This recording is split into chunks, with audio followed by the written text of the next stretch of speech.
प्रिय विद्यार्थियों, एक बार पुनः मैं हाजिर हूँ आपके अपने यूट्यूब चैनल शालिनी हिंदी ज्ञान गंगा के माध्यम से। आप सभी विद्यार्थियों का हार्दिक स्वागत एवं अभिनंदन। प्रिय विद्यार्थियों, आज हम लोग नाथ मत या साहित्य के बारे में अध्ययन करेंगे। तो बिना किसी विलंब के आइए शुरू करते हैं आज की कक्षा।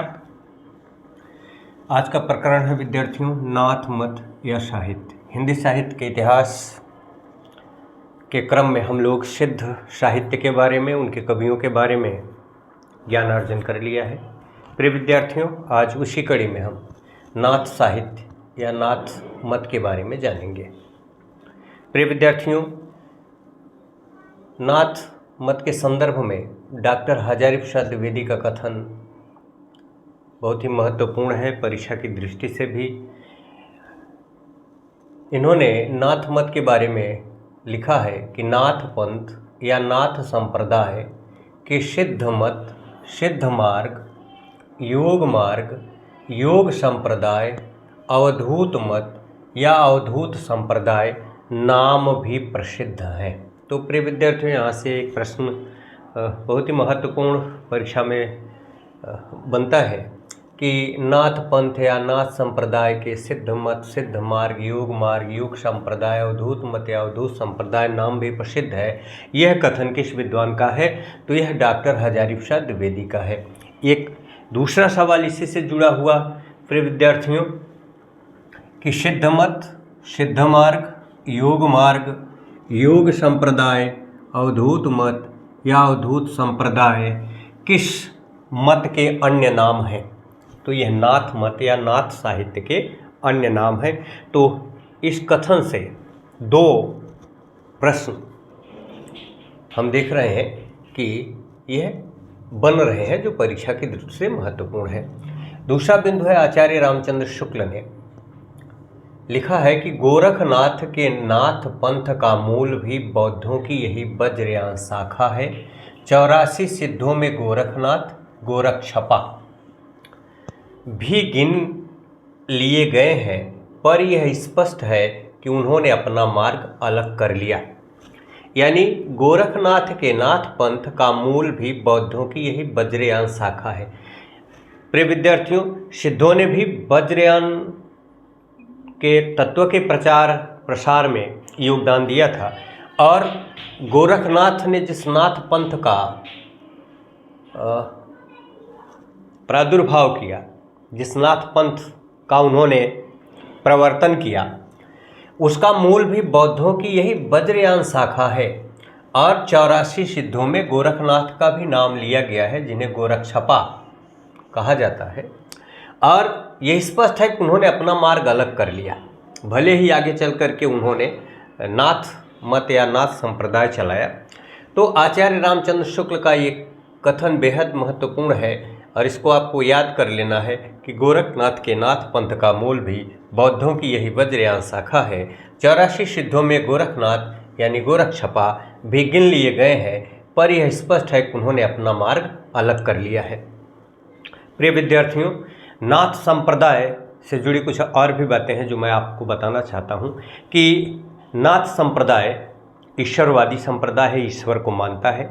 और नाथ संप्रदाय में निर्गुण ब्रह्म की उपासना की बात की गई है। निर्गुण ब्रह्म की उपासना की बात की गई है और इसमें अनेक प्रकार की साधना की बात की गई है। आप जब भक्ति काल पढ़ेंगे और भक्ति काल में निर्गुण काव्य धारा पढ़ेंगे और निर्गुण काव्य धारा में संत साहित्य यदि आप पढ़ेंगे तो आप बहुत कुछ नाथ संप्रदाय का अनुकरण पाएंगे। तो प्रिय विद्यार्थियों, नाथ संप्रदाय में निर्गुण ब्रह्म की उपासना की गई है और तमाम साधना की बात की गई है कि एक योगी किस तरह से सांसारिक माया मोह विषय आसक्ति से विमुख होकर के निर्गुण निराकार पार ब्रह्म परमेश्वर की तरफ उन्मुख होता है, उसकी भक्ति करता है, उसकी साधना करता है। और जब अपने आप को साधना की चरमावस्था में पहुंचा लेता है तो वहाँ उसे ब्रह्म का साक्षात्कार होता है और फिर ब्रह्म के साक्षात्कार के कारण उसे मोक्ष की प्राप्ति होती है और आवागमन के बंधन से मुक्त हो जाता है। जीवन मरण का ये जो चक्र चलता है, इस चक्र से उसे मुक्ति मिलती है। तो प्रिय विद्यार्थियों, यह बहुत ही महत्वपूर्ण है। और नाथों की संख्या 9 बताई गई है। जैसा कि सिद्धों की संख्या 84 मानी गई है, वैसे ही नाथों की संख्या 9 मानी गई है। यहाँ से भी प्रश्न पूछा जाता है कि नाथों की संख्या कितनी है, तो 9 है। और प्रिय विद्यार्थियों, यह बहुत ही महत्वपूर्ण प्रसंग है कि नाथों की ये जो 9 संख्या 9 मानी गई है, इसमें गोरक्ष सिद्धांत संग्रह के अनुसार अलग नाम दिया गया है। और डॉक्टर रामकुमार वर्मा ने जो 9 नाथ का नाम दिया है, वो एक आध 2 नाम आपको भिन्न नजर आएगा। तो गोरक्ष सिद्धांत संग्रह के अनुसार पहले नाथ है नागार्जुन, दूसरे जड़ भरत, हरिश्चंद्र, सत्यनाथ, भीमनाथ, गोरक्षनाथ, चरपटनाथ, जलंधरनाथ, मलयार्जुन। ये 9 नाथ जो है, नागार्जुन, जड़ भरत, हरिश्चंद्र, सत्यनाथ, भीमनाथ, गोरक्षनाथ, चरपटनाथ, जलंधरनाथ, मलयार्जुन, यह गोरक्ष सिद्धांत संग्रह के अनुसार हैं विद्यार्थियों। और डॉक्टर रामकुमार वर्मा जी ने जिन 9 नाथों की चर्चा की है, उनमें आदिनाथ, मत्स्येंद्रनाथ, गोरखनाथ, गाहिड़ीनाथ, चरपटनाथ, चौरंगीनाथ, ज्वालेंद्रनाथ, भरतनाथ और गोपीचंदनाथ। तो विद्यार्थियों, इनको आपको याद कर लेना है। परीक्षा में ऐसे ही पूछ लिया जाएगा कि निम्नलिखित में से कौन सा वर्मा जी के अनुसार नाथ संप्रदाय से जुड़ा नहीं है या नाथ संप्रदाय का नहीं है। तो इसमें इधर के एक आध नाम, और या इनसे जो पूछा जाएगा तो इधर से एक आध नाम उसमें गलत दिया रहेगा, जिसकी पहचान आपको करके सवाल के जवाब देने होंगे। तो प्रिय विद्यार्थियों, गोरक्ष सिद्धांत संग्रह के अनुसार नागार्जुन, जड़ भरत, हरिश्चंद्र, सत्यनाथ, भीमनाथ, गोरक्षनाथ, चरपटनाथ, जलंधरनाथ, मलयार्जुन है। और डॉक्टर रामकुमार वर्मा जी के अनुसार आदिनाथ, मत्स्येंद्रनाथ, गोरखनाथ, गाहिड़ीनाथ, चरपटनाथ, चौरंगीनाथ, ज्वालेंद्रनाथ, भरतनाथ और गोपीचंदनाथ, ये 9 नाथ हैं। प्रिय विद्यार्थियों, कुछ और महत्वपूर्ण बातें हैं नाथ संप्रदाय से जुड़ी हुई, इसको भी हम जान लेते हैं।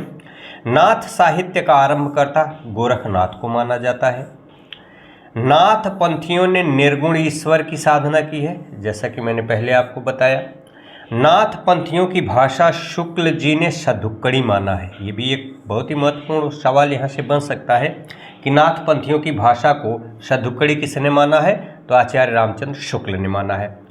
नाथ पंथ के लोगों को कनफटे योगी भी कहा जाता है। तो कनफटे योगी जो है किस संप्रदाय से संबंधित है, किस मत से संबंधित है, तो प्रिय विद्यार्थियों, नाथ पंथ या नाथ संप्रदाय या नाथ मत से ये जो है संबंधित है।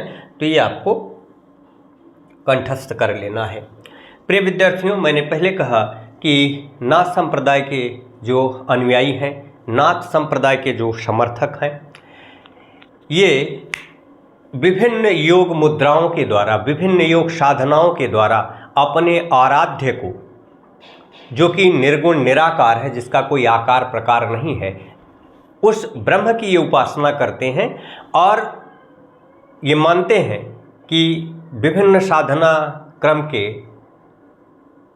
चलते जब मैं साधना के सर्वोच्च शिखर पर पहुंचूंगा, जहां ये सहस्रार कमल दल होता है, जब मैं अपनी साधना को उस स्तर तक पहुंचा लूँगा जहाँ से ईश्वर, उस निर्गुण निराकार पार ब्रह्म परमेश्वर का साक्षात्कार होता है, तो मुझे मुक्ति मिल जाएगी, मोक्ष मिल जाएगा, आवागमन के साधनों से मुझे जो है छुटकारा मिल जाएगा।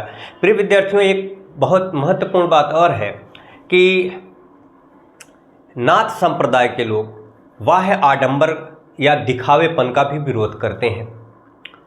आप निर्गुण साहित्य, निर्गुण भक्ति काव्य धारा जब पढ़ेंगे तो उसमें भी देखेंगे कबीर हुए, मलूक हुए, रैदास हुए, तमाम लोगों ने वाह्य आडंबरों का विरोध किया है। तो ये वाह्य आडंबर जो जप, माला, छापा, तिलक और एक विशेष वस्त्र धारण करना, तीर्थाटन करना आदि का इन लोगों ने, मूर्ति पूजा, इन सब का विरोध जो है यह नाथ संप्रदाय से ही प्रारंभ हुआ और या आगे भक्ति काल में भी इसका स्वरूप दिखाई पड़ता है। तो प्रिय विद्यार्थियों, ये जो नाथ संप्रदाय के लोग हैं, नाथ मत से जुड़े लोग हैं, नाथ पंथ से जुड़े लोग हैं, ये इनके साहित्य का जब आप अध्ययन करेंगे तो इनके साहित्य में आपको योग साधना के द्वारा जो अपने ईश्वर को, आराध्य को प्रसन्न करने की बात की गई है, इसमें खट चक्र वाला योग, खट चक्र वाला योग है जिस योग मार्ग को गोरखनाथ ने चलाया है। और इस खट चक्र में मूलाधार, स्वाधिष्ठान, मणिपूरक, अनाहत, आज्ञा, सहस्रार चक्र, यहाँ से शुरू होता है साधना का क्रम और सहस्रार चक्र पर समाप्त होता है। और उसके बाद विद्यार्थियों ये माना जाता है कि साधना की ये उच्च अवस्था है, परमावस्था है। और साधना की उच्च या परम अवस्था को प्राप्त करने वाला जो योगी है, जो साधक है, वह परम तत्व की प्राप्ति कर लेता है, उसे मोक्ष की प्राप्ति हो जाती है। तो ये खट चक्र आपको याद कर लेना है, कभी कभी इनके नाम परीक्षा में पूछ लिए जाते हैं, तो आपको याद रहना चाहिए। खट चक्र के अंतर्गत मूलाधार है, स्वाधिष्ठान है, मणिपूरक है, अनाहत है, आज्ञा है, सहस्रार चक्र है। इसी से जुड़ा खष्टांग योग है। खष्टांग योग में आसन है, प्राणायाम है, प्रत्याहार है, धारणा है, ध्यान है, समाधि है। इसमें भी समाधि अंतिम अवस्था है योग साधना की। तो खष्ट चक्र, मूलाधार, स्वाधिष्ठान, मणिपूरक, अनाहत, आज्ञा, सहस्रार चक्र और खष्टांग योग में आसन, प्राणायाम, प्रत्याहार, धारणा, ध्यान, समाधि ये आता है। विद्यार्थियों इसको आप कंठस्थ कर लीजिएगा। और एक बहुत ही महत्वपूर्ण प्रश्न यहाँ से भी कभी कभी पूछा जाता है, हठ योग में हा और ठा से क्या मतलब है, क्या अभिप्राय है इसका। और ये कई परीक्षाओं में विद्यार्थियों पूछा गया है, इसलिए इसको आप अच्छी तरह से समझ लीजिएगा कि हठ योग का अभिप्राय, हठ शब्द दो वर्णों से मिलकर बना है, आप देख रहे हैं ह और ठ। ह का अर्थ है सूर्य तथा ठ का अर्थ है चंद्रमा। सूर्य से तात्पर्य प्राणवायु से तथा चंद्र से तात्पर्य अपान वायु का, अर्थात प्राणायाम के जरिए वायु का निरोध ही हठ योग है। ये कुछ विद्वानों की मान्यता है ना, कुछ विद्वानों की ये मान्यता है कि इन्होंने जो हठ योग चलाया है उसका ये मतलब है। लेकिन यही दूसरी तरफ योग साधना की दृष्टि से यदि इसका अर्थ निकाला जाए तो योग साधना की दृष्टि से विद्यार्थियों ये जो है ना, सूर्य इड़ा नाड़ी को कहते हैं, यानी ह का अर्थ सूर्य है, सूर्य का तात्पर्य इड़ा नाड़ी से है। और चंद्रमा, ठा का अर्थ चंद्रमा है और चंद्रमा पिंगला नाड़ी को कहा जाता है। और विद्यार्थियों योग साधना के क्रम में ये बताया गया है कि इड़ा नाड़ी और पिंगला नाड़ी को जब सुषुम्ना नाड़ी में प्रवेश करा करके आप देख रहे हैं वायु के माध्यम से, सुषुम्ना नाड़ी के माध्यम से जब वायु संचरित करता है तो उस प्रक्रिया को जो साधक है, जो योगी है, जब वो इड़ा नाड़ी और पिंगला नाड़ी के माध्यम से सुषुम्ना नाड़ी में वायु प्रवेश करा करके अपनी साधना को चरमोत्कर्ष की तरफ अग्रसर करता है, तो उस पूरी योग क्रिया को जो है वह हठ योग कहा जाता है। तो विद्यार्थियों इसको अच्छी तरह से समझ लीजिएगा। परीक्षा में अक्सर पूछा जाता है कि हा का अर्थ क्या है और ठा का अर्थ क्या है और इसका योग साधना के रूप में क्या अर्थ है। तो ह का अर्थ सूर्य है, ठा का अर्थ चंद्रमा है।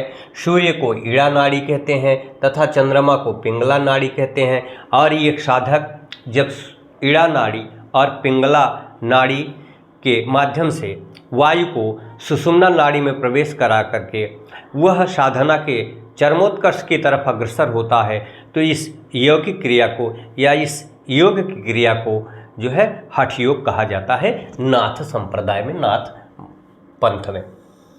तो प्रिय विद्यार्थियों यह संपूर्ण जानकारी आपको कैसी लगी यह कमेंट बॉक्स में कमेंट कीजिएगा।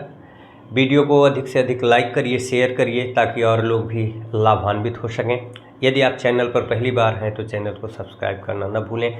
प्रिय विद्यार्थियों अगली कड़ी में हम लोग जो नाथ मत या साहित्य से संबंधित महत्वपूर्ण कवि हैं, बड़े कवि हैं, उन कवियों की कृतियों के बारे में, उनके व्यक्तित्व के बारे में और उनके साहित्य के बारे में आलोचकों की क्या राय है, विद्वानों की क्या राय है, उनकी क्या टिप्पणियां हैं, इनको भी जानेंगे।